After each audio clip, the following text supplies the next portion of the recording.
Blessings to you. My name is Jere D. I am the EntreMusician, and I can't wait to talk to the EntreMusicians on the other side of the states. To my left, there's going to be a great conversation. There are some conversations that you really, really want to have, and then there are some conversations that you dream about. This is one of the latter.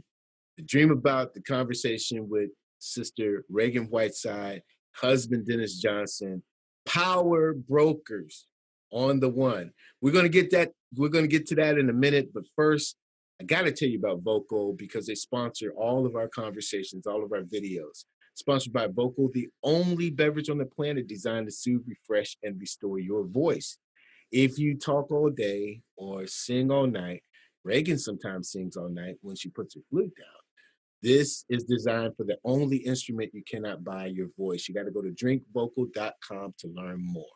Now, here's how I want to set this off, if you wouldn't mind me being a little personal. The year is 2006. We're down at the Capitol Jazz Fest with my band Sound Doctrine. They had this thing called the Capitol Jazz Fest Challenge, and this young lady comes out with this flute. Blows away everybody else, okay? Boom, 100-yard dash to the finish line, leaving the rest of the bands, including my own, in the wind, okay? And life for her begins really at that moment. Though she had a really good foundation, she has not looked back. And I couldn't be more humbled and proud to call her up and Dennis up from time to time and say, thank you, thank you, thank you. First of all, for being my friend. I know you are successful, but you're doing it in the journey. Ragan, much love to you. Peace and blessings, and welcome to the EntreMusician. How you doing? Thank you. I'm great, and peace and blessings to you too. That was, that day was pretty crazy. You want to tell us a little bit about your preparation? You guys were in New York, based in New York at the time. Yeah. And so, raised in New York, so and the band, it was one of those things where it's like, all right, well, let's scrape together this little bit of money so we can get down there and hope that we win so that we can get back to New York. I understand it. So yeah, so we were determined to be able to get back to New York. So, and we prepared thusly. I'm telling you what, and you absolutely made it flow. But I said in the intro that life really began then, but it began much, much younger. My understanding is your roots go deep into music. I think you started at 5 years old. Is that right? Yep. You want to tell us a little bit about that? Yeah, I started playing piano at 5. I started. It was a summer camp, actually, where you could pretty much take whatever instrument that you wanted to take. So, I was 5, so what was I going to play other than piano? But, I really took to it, and I learned how to read music. So I was reading music, like, from the beginning. Wow. And piano, while I was playing it still wasn't really my passion. Mm-hmm. And so, but, I wanted to play drums. My uncle had a great drum set. So, I would, get on there and just, as a little kid. And then, a bunch of my friends were playing the, violin and viola. And so, so I had to play the violin, which I did in the 3rd grade when you weren't Wow. supposed to. And then 4th grade came along and I said, well, hey, wait a minute. I want to be in the band so I can be in the parade and I want to march and I want to wear a uniform and da-da-da-da. So, in the 4th grade, the band teacher comes by and he's like, what do you want to play? And I said, I want to play the drums. Well, no, the boys are going to play the drums. So pick something. Oh, my. I want to play the trumpet. We don't have any more trumpets. Pick something else. I said, well, what do you have left? And we have the flute and we have the clarinet. I said, all right, give me the flute. And a little reluctant, huh? Yo, please, I didn't want to play it. Who plays flute? How you go from drums to the flute? So I took the flute home, and it took me about a week to get a sound out of it. Mm. Everybody on my block, I grew up on a block with a lot of kids, and everybody tried it. Everybody's like, tweet, tweet, tweet. And I'm just like, oh, nothing. Nothing. So, but finally, after about a week, I got a sound out of it, and it started getting good to me. Mm. And I started, I was just practicing, but I wouldn't really call it practicing. It was more like it was a toy for me. So, and so I just kept doing it, and I started to like it, and I just kept playing. And finally, in the 7th grade, my parents said, "Hey, you want to take some private lessons?" I said, "Yeah, but you can't quit." I won't quit. No, I'm serious. You can't quit. Here's a flute. No, you can't quit. I'm not gonna quit. Started my private lessons, and the teacher says, "Well, what do you want to do?" I said, "I want to play jazz flute." Wow. Well, you can't play jazz right now. You have to play classical music, because that's going to give you your foundation. I want to play classical music. So here we go. I didn't want to play the flute, and I didn't want to play classical music, and now both of them are happening now. So, so I started playing classical, and it grew on me. I started getting good at it. I started winning competitions, in national competitions at that. I started writing classical music as well. And I realized that, I definitely want to pursue this as a career. I wanted to either be a classical soloist or an orchestral player. Now, what age was this right here? What age are you when the seriousness? 14? Mm-hmm. Yeah. And but I always knew I wanted to be in music. I just didn't know how or whatever. So yeah. And so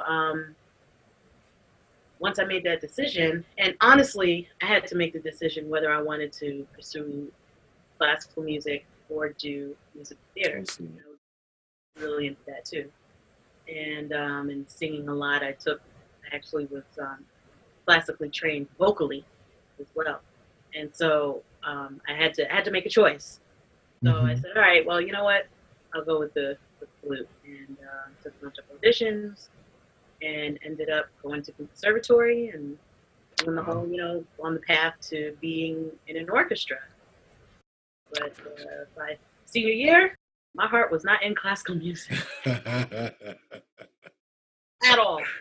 There was a lot of drama that went on in college that really, it turned me off. It really turned me off to the whole thing. And I think that if classical music was truly my passion, the drama that went on would not have deterred me. I see. So, and that was something that really stuck out at me. It's like, wow, my heart really isn't in this. I need to find something else to do. So I graduated, didn't know what else I was going to do. And I ended up going to a jazz club in Scarsdale, New York called the August Blue Light. Probably not good. Yeah. Oh, really? Might have been gone right after that gig.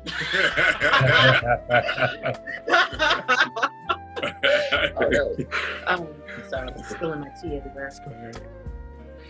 But yeah, and Bob Baldwin and Marion Meadows and a whole bunch of Wildcats were playing. And there's a picture that Bob posted online not too long ago.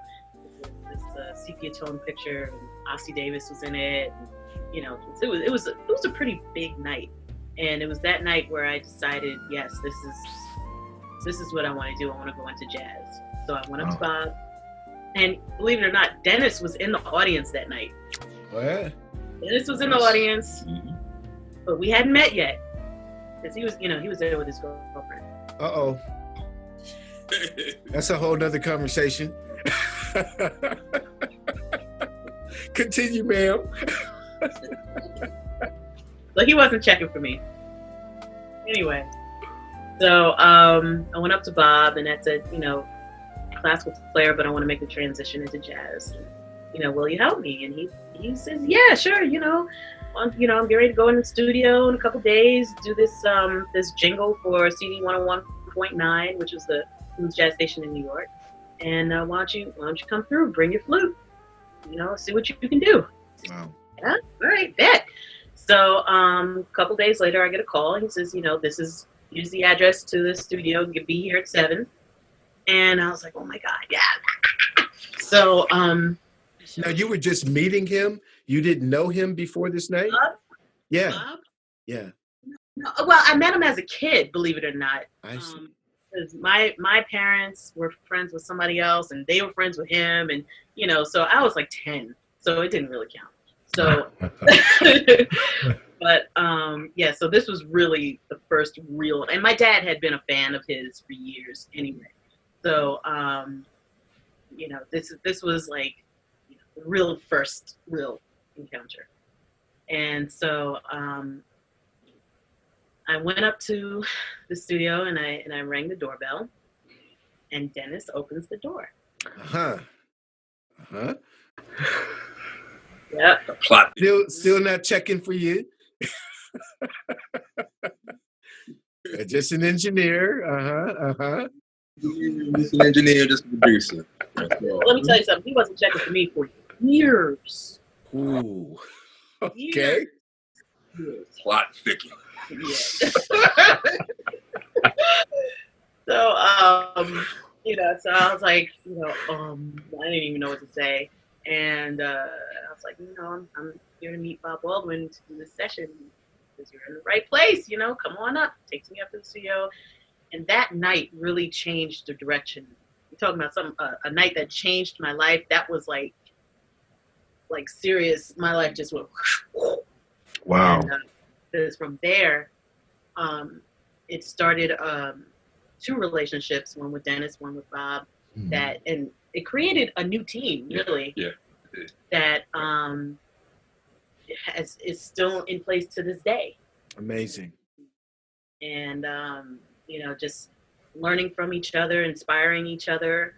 And I learned so much from Bob and Dennis. I mean, from Dennis, I learned everything that MIDI, anything with making music with computers, mixing, just everything, recording, all came from him.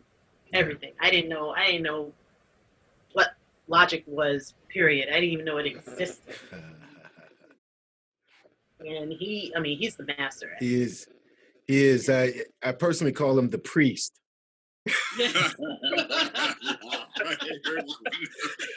Yeah, never one of them, but okay, I'll take I tell you what, man, those mixes, man, a Dennis Johnson mix it just cuts through. It really does. And he knows this. I mean, I'm not just trying to brown nose. My nose is brown enough. I'll send him mixes and go, what do you think? You know what I mean? Because he's got it. He's just got that sound. Yeah, and he spends a lot of time. He's talking about a perfectionist. Mm-hmm. I mean, he will listen to 4 seconds worth of music about 1 billion times to where I need to leave the house. So, because I just can't anymore. I just cannot listen to it. I used to like that song. I gotta tell you a joke. I gotta tell you a joke here. I was married maybe, I don't know, 18 months or so. And my wife, I mean, she knew I was into music, and I mean, she knew this was the path. But I'm like Dennis, I'm mixing this song and I'm going over this bar and it's a hi-hat that I'm really trying to get that sucker to swing, right? And I'm backing it up, So my wife walks into the room and all she says is, I wish you would listen to me like that. Oh. I'm like, oh,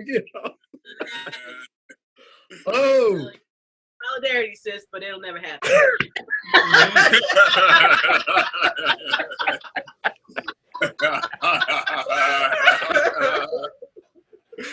Oh boy. Okay, well, this will be a nice place to kind of transition to find out not only when Dennis began checking for you, but when he got his start into this thing we call music. that's a whole different story. When I got started in music or when I got started in production? Oh, well, you know, you pick it up and run with it. What came first? Music came first. Back in my old house when I growing up with my parents, piano in the house. How old? How old are you? How old am I now? No, then when you got started. Oh, about 2.5 years old. Mm. The piano. Now, there's a whole backstory to where I grew up and kind of how I grew up. That's a whole different show altogether. But we'll just say that there was a piano in the house, and I used to bang on this piano. And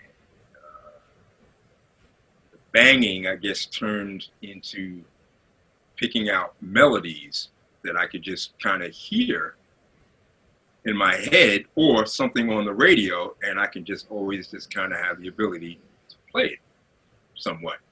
And so I just, remember as a little kid, my parents always they're walking by and I'm a 2.5-year-old kid with a pacifier in my mouth, playing, songs. And, like my dad turns to my mom, it's like, isn't that what we just heard on the radio? And he's like playing that right now or something. He's like, yeah, that is. So it kind of started from there. So I always kind of had like an ear to play a little bit. I don't really consider myself like a great piano player. I play well enough, to this day to write and compose stuff. Somebody disagrees with that. He's a real player. Wow. But then I switched over to drums as I got old. When I got into 4th grade, I really got interested in playing drums and stuff. So I started, studying drums all through elementary school, high school stuff, doing that thing. But I was, still always kind of noodles around on the piano until I got into my late teens and I started DJing and stuff and getting into that whole craze. Why'd you do that? What was the motivation? It was just the cool thing to do because I was really into hip hop coming up as a youngster, and it was just kind of like the thing to do. And, either DJ or spin on his neck. Oh yeah, so my neck is still intact. And being that my initials are DJ, so kind of just. So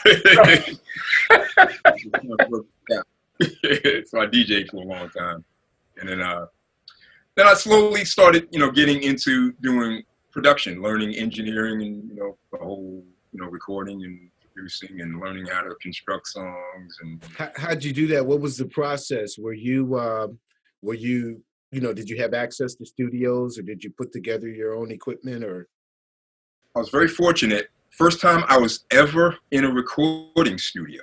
First time ever, I made a record. And this was back in the days when I was still DJing. I was DJ for a rap group, and we actually came out with a record. That's a whole nother story in itself. Yeah, I actually made a record. Wow. Dear friend of mine to this day. And we made a record, and it sold a few copies, and we didn't see a dime. And that was my first introduction to the music business. And I said, I have to learn this because I got to learn how to get that money. Word. Word up. And the first time being in the recording studio, that was kind of the death of the DJing thing. It started dwindling away because I wanted to learn what that guy was doing behind the big console at the time and stuff. That was back in the 80s. I had to learn this. I'm like, wait a minute, there's a big tape machine going on there, and there's music, but the music's not coming off the tape machine. Where's the music coming from? Oh, well, it's coming off this computer and this and that. They're explaining the whole thing to me, and I'm like, that's what I want to learn. And that's how I got into doing the production thing. Wound up going to school for it and stuff. And, the rest was kind of history. How'd you hook? That was where we were going. How'd you hook up with Bob? Met Bob through a mutual friend by the name of Lennox Armstrong, who is a great singer-songwriter himself.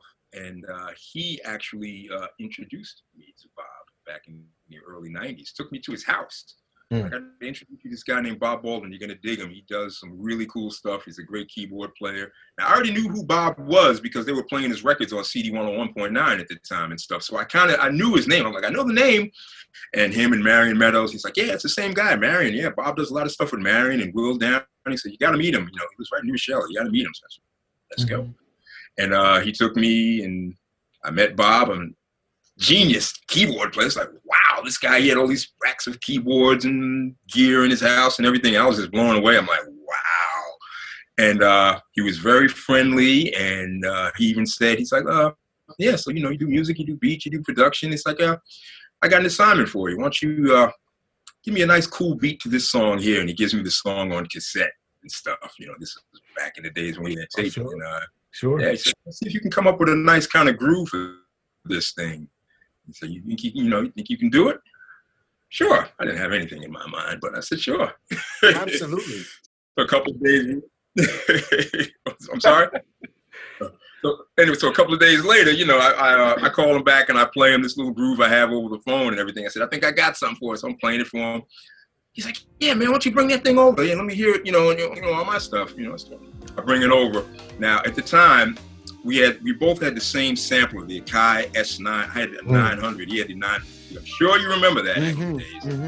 And those things, they held about, 8, 9, 10 seconds worth of sample time. So you had to really be creative to get something going on to put it on this little floppy disk. So I went over there. To this day, he still talks about this. I brought the beat over on a floppy disk. Not I wasn't being cocky or anything, but that's all the stupid thing held. It's just, it's like 8 or 9 seconds worth of stuff. So That's all I had. I brought this one floppy disk over. I popped it into his, sampler, and, we sequenced it back up, and it fit the track like a glove. And he looks at me, he's like, okay. You need to do that again. So he gave me another song, and I did the same thing. And I went back over the next day with another floppy disk, popped it in, and we've been grooving ever since. He took me under his wing, taught me a lot of stuff. Not just about a lot about the business. Just how to get money in the business. That everything. Bob University. Yeah, Bob University. Yeah, he's really one of my chief mentors. Absolutely. He's an absolutely fantastic guy. I mean, a subsequent story after the Capitol Jazz Challenge was coming up to New York and meeting Dennis and meeting Bob. He so graced us with remixing one of our tunes for us for Little or Nothing. It really got us into smooth jazz radio with that cut that Bob remixed, and I'm sure you engineered on it. I don't know what happened. We were there for a period of time, and then we left, and then the magic happened, and you guys sent it back to us. But what I really want to say in that is Bob is just such a generous spirit, and so for you guys to have that opportunity to dialogue with him and work with him, and him be a part of your wonderful team. It just goes to show you just one person reaching back and helping another. So this little kid who was a DJ, who was a drummer and a piano player, who learned how to put 10 seconds of music on a floppy disk, life happens.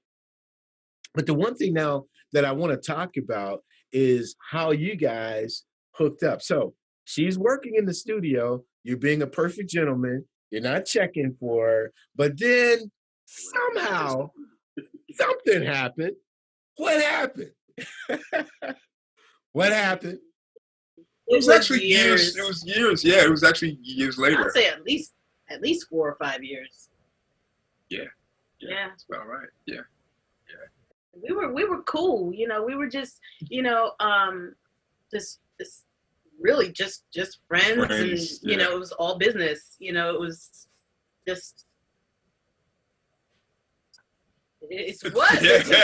Really, and then no. It really wasn't. No, he was not checking. He was not checking for me, and I tried to. I hey, them saying business. I'm a businessman. There you go. You do you. And she's a little young too. That's there is a little bit of an age gap. A little bit. So he said I was Gotcha. and everything, which is fine. That's very different. There you go. Oh. So when was the day? What happened? Was it Tuesday? When was the day? It was Tuesday at 4:00 in the studio, and all of a sudden his eyes opened. it was so gradual. Yeah. And I mean, it was so gradual. It was almost imperceptible. I mean, one day we had been chatting over instant messenger. AOL.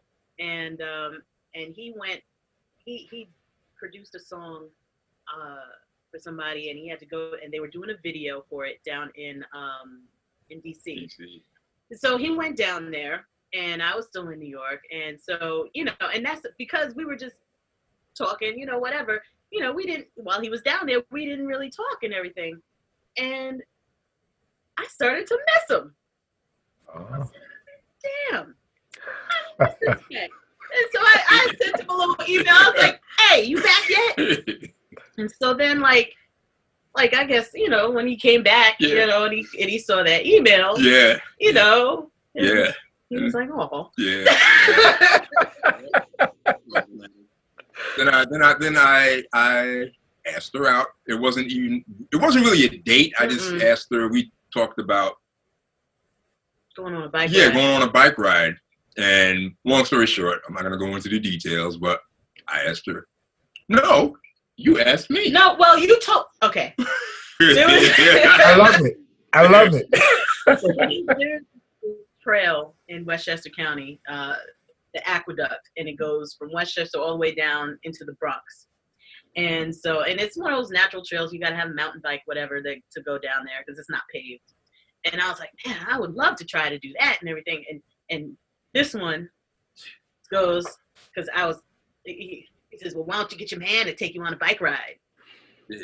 Yeah. Good question. And I was like, no, he'd never do that and everything. And, you know. And so about a week later, I was like, so when are we going on that aqueduct thingy? Yeah, she sent me an email. When are we going on this aqueduct thingy? What was it? I don't know. It was an email. Yeah, it was an email. Yeah. Like, when are we going on this aqueduct thingy? I was just like, yes. So he shows up.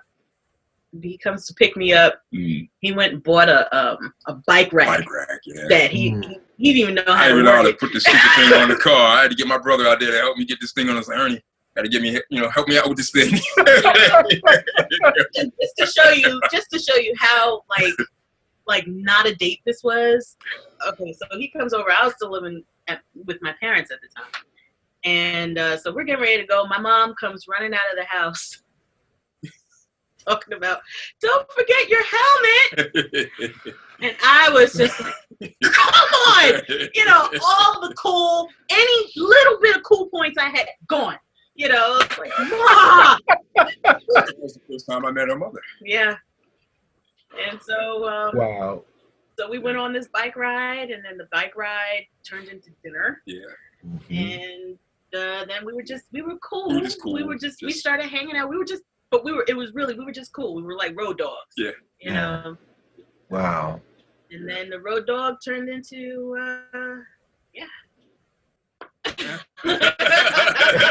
Corey's Bop, right? Yeah. There you go. Well, fast forwarding to how many years has it been now since your marriage? This is number 9 for us. This is 9? Yeah, this is but year we 9. dated 7 years before we got married. And you have 2 wonderful, wonderful children. Yes. Right? And you've moved down to the ATL, and you continue as a dynamic duo to just rack up hit after hit. You had an incredible year. I mean, number 1 on Billboard, Corey's Bob, See You at the Get Down, number 14, if I'm not mistaken, on Billboard, and continuing to climb. Is that right? Yeah. 4 tremendous albums, working with Marion and Bob, of course, and Patrice Rushen and Frank McComb, and the list just goes on and on. You want to tell us a little bit about your work ethic and how you're just so on point as an entre musician making that happen? I'm a perfectionist. Dennis is a perfectionist. So if we're going to do something, we're going to throw everything out at it. We're not going to half-ass anything. And because we're 2 just very passionate Sagittarians, and neither one of us has any sense. Even when things don't seem to be going well, we just keep at it because neither one of us has any sense. So,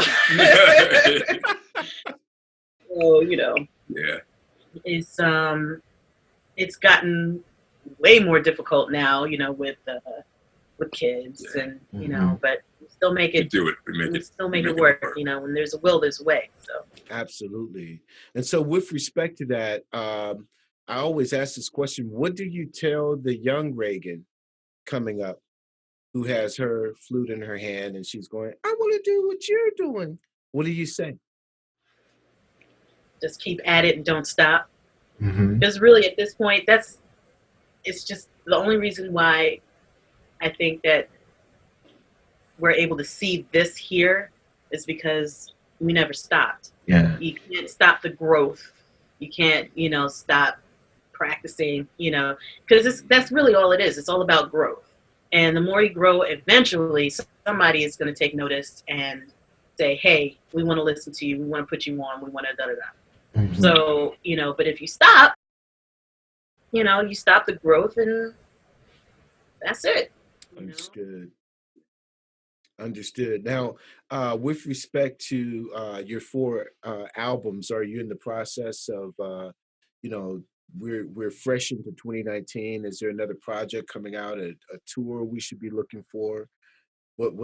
What's on the horizon?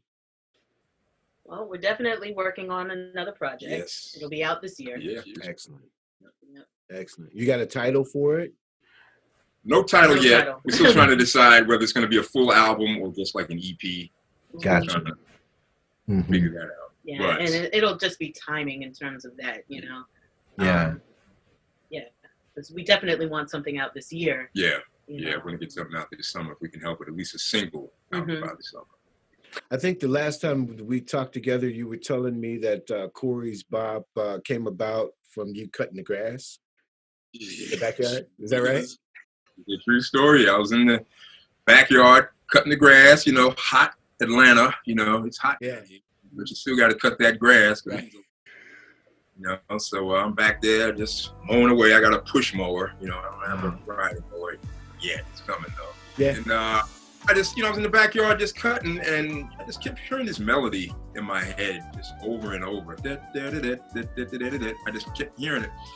Now, usually, like when I write a song, compose a track, I rarely hear the melody. All the time, I always hear, the chords, the groove.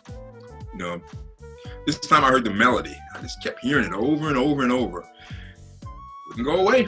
I don't know if it came from the lawnmower. I don't know if it was making that kind of noise that kind of just triggered this kind of thing. I don't know what it was. Maybe it was a car. I don't know what it was. But I stopped the lawnmower, ran inside. I said, let me just put this down really quick, this simple little melody, and just go back to cutting the grass. But that's what I did. So I just ran inside, just put it down, just real quick, went back outside, finished cutting the grass. Couldn't wait to come back in. Then I played it for her. I said, I got a melody. I said, I got an idea. I got a melody. I said, just work with me on this thing. But she's brutally honest. She will let, not just me, anybody know. Anybody that submits tracks, I'm going to give you guys fair warning. Fair warning. Spoiler alert. Anytime someone submits a track to Ragan, you just know she is brutally honest. And she Word up. If it's right or not. If the track is a little suspect, she's going to tell you where you went wrong. Word. Yeah, she will tell you. It's like, nope, you got to fix this. Nope, not feeling that. Nope, I think you need to go back to the drawing board. How do I know this? Because she's done it to me. Boy, oh boy, oh boy. And I'm going to tell you another story about this chick right here. She is a track jacker. Track jacker that's when Dennis is in the studio making a song, not necessarily for her, it could be for anybody, and she'll come in here and she'll be like, that's nice. Who's that for? I'll be like, oh, this is for such and such. Well, no, it's not. You're going to have to write them something else. That's for me now. Carry on. I can name a lot of people that you probably know that track jacked. But she got the ring though, so yo.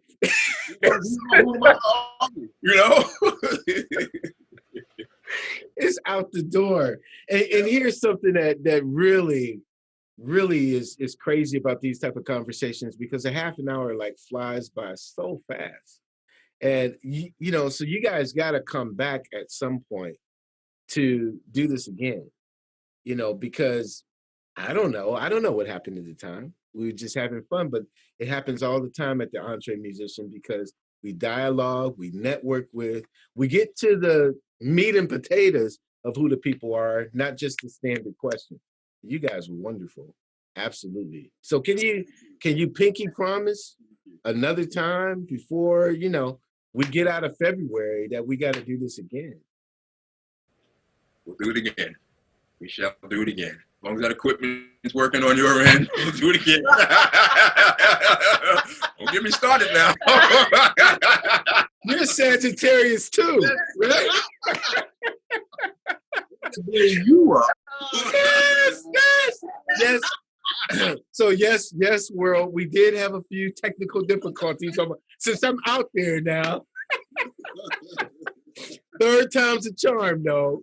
Third time. But the fifth time, but nobody's counting.